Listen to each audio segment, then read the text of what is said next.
Well, the opposition will have its chance to address the country's energy crisis when Peter Dutton gives his budget reply speech at 7:30 tonight here on Sky. To cover some of the issues we might expect will be front and centre is Angus Taylor, the Liberals' shadow treasurer. He joins me now from Canberra. Let's start, if we can, with that election commitment, Angus Taylor. $2.75, they said they'll cut our bills by that amount. Now they're saying it won't happen because of the war in Ukraine, but that's not a big curveball that they've just found out about since they got elected. This war started in February. They knew about Ukraine in February. They were making these promises, obviously, in April and May. It doesn't stack up to scrutiny, does it? Absolutely not, Peter. And, you know, there were no footnotes or asterisks on this commitment. It was completely unconditional. They had their opportunity when the Ukraine war was declared to walk away from it. They didn't.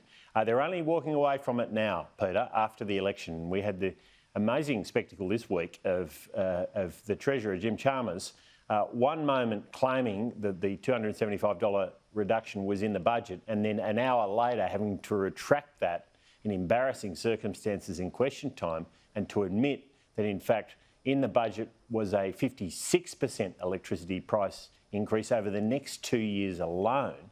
And it's very clear now. They've given up the ghost, they've put up the white flag, and they're not going to deliver what they committed to. This is one of a raft of election commitments they're walking away from, Peter. And, you know, it's been a remarkable budget because anything they were trying to achieve has been completely buried by a series of broken promises. And broken promises really matter. I mean, I understand the Australian people have every reason to be deeply concerned about cost of living pressures right now, inflationary pressures. And when the government's breaking promises on the cost of living, it really counts. Mm. Do you expect, in these numbers, we see the average household increase to the power bills will blow out by about $1,000. Do you expect it'll be worse by the time we get to the May budget?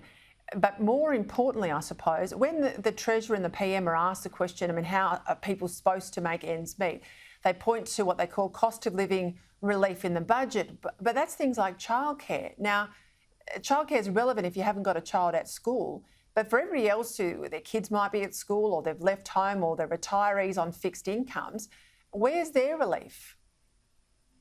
Well, that's exactly right. In fact, for a typical Australian family, we expect by Christmas, just based on the numbers in the budget, I'm just using Labor's own numbers, there'll be $2,000 a year worse off. And that's a combination of factors. It's obviously electricity prices, but it's also the rising mortgages and other cost of living pressures. Interest rates are not stopping. There's no sign of that. And importantly, there was nothing in the budget that would lead us to believe or put the Reserve Bank into a position where it doesn't have to raise interest rates. I mean, a very good fiscal policy from the government, a really responsible budget, would have signalled to the Reserve Bank that they don't need to raise interest rates. But that's not the case, and the market and economists expect a series of additional interest rate increases.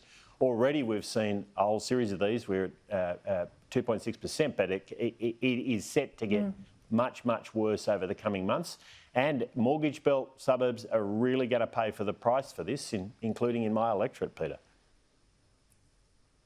I often say we don't have a water problem in this country. We've got an issue with water storages, plenty of water. We just don't store it where it falls and move it to where we're in short supply. We've got the same issue with gas, Angus Taylor. We don't have a gas problem in this country. We have a gas supply issue.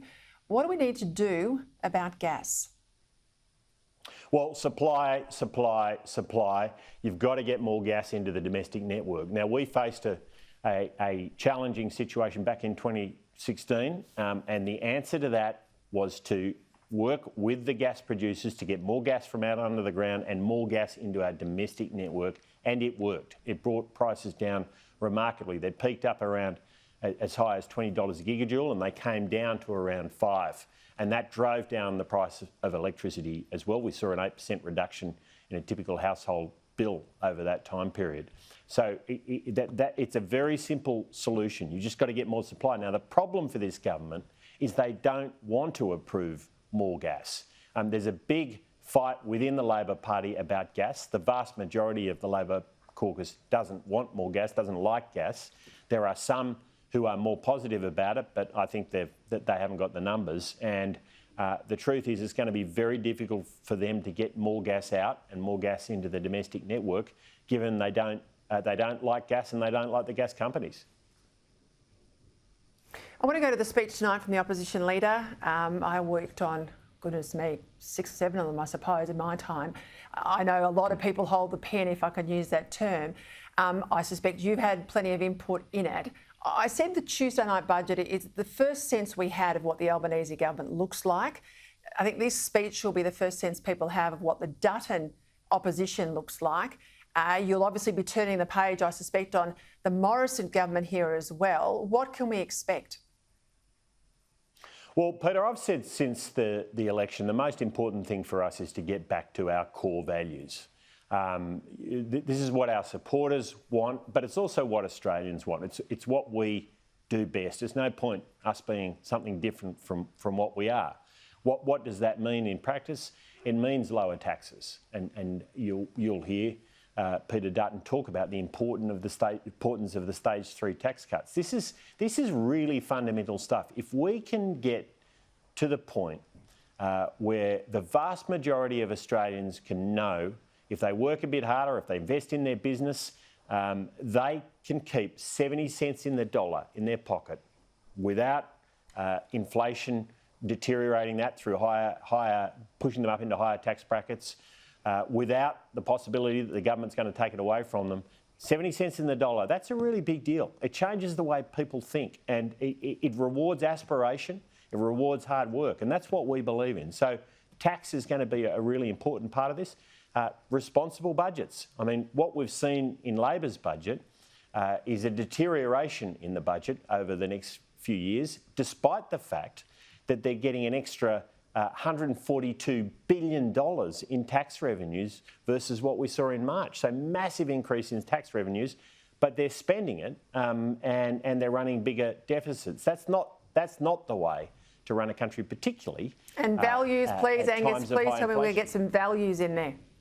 Please tell me we're going to see some return to Liberal Conservative values.